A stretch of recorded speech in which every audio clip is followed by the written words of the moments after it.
There's a whole lot of data out there on disks that is very infrequently accessed. You know, you might have 100 files, and out of those 100 files, only 1 or 2 will ever be accessed again.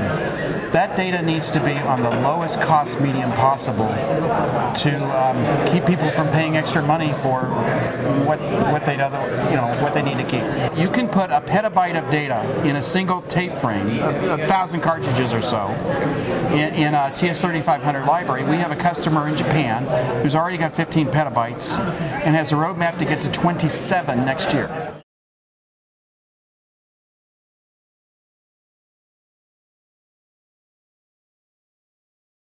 The product is called LTFS Library Edition, or LE, and you place it on a Red Hat Enterprise Linux server, and you send data to it or retrieve data to it via NAS, NFS or CIFS.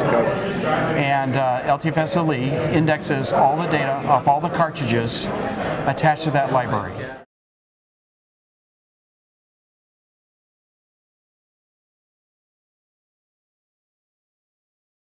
It's really a team effort in all sense of the word. It's one of those serendipitous things that, you think about, how did I meet my wife? Well, you can't really define that process. End of the day is what we recognize. Our problem was this, as Craig said, we got all these files that are growing and need to go somewhere.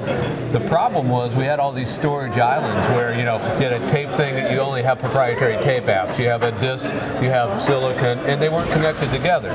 So we went on this quest to go find how are we going to provide a means of getting files to everything in kind of an even tier, and we were lucky to have some experts in Almaden. Dr. David Peace is a guy who is actually the file system expert.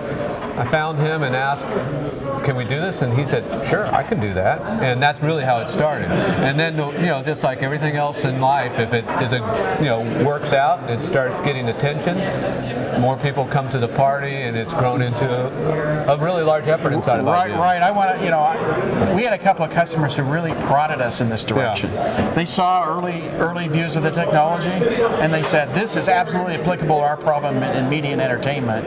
Please keep going. In fact, add these other things. And, there's a blog, Coding and Loading on the Way to Las Vegas, that describes it. What happened was that we talked the media entertainment team into letting us go to the NAB show, but we weren't for real, so we had to go hide in the conference room.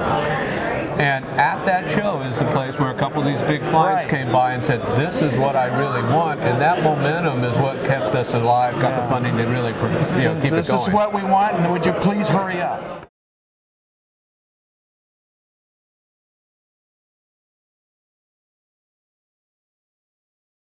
We have plans to use it internally with some of our NAS devices. And secondly, we have a lot of ISVs and other partners who are innovating around the use of LTFS with NAS heads. One example would be Crossroads.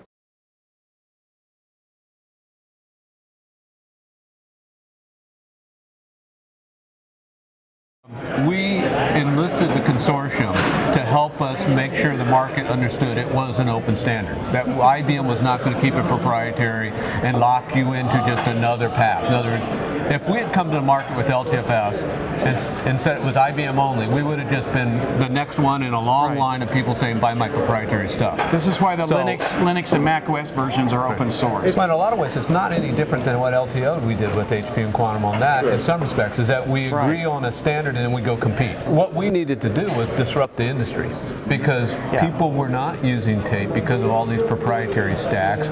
We weren't getting what we thought was the true value out of tape, and it was because of that problem we described. By doing this with LTFS and releasing it into the wild to make it a standard in the industry, what we actually have done is unlocked the potential of our product line.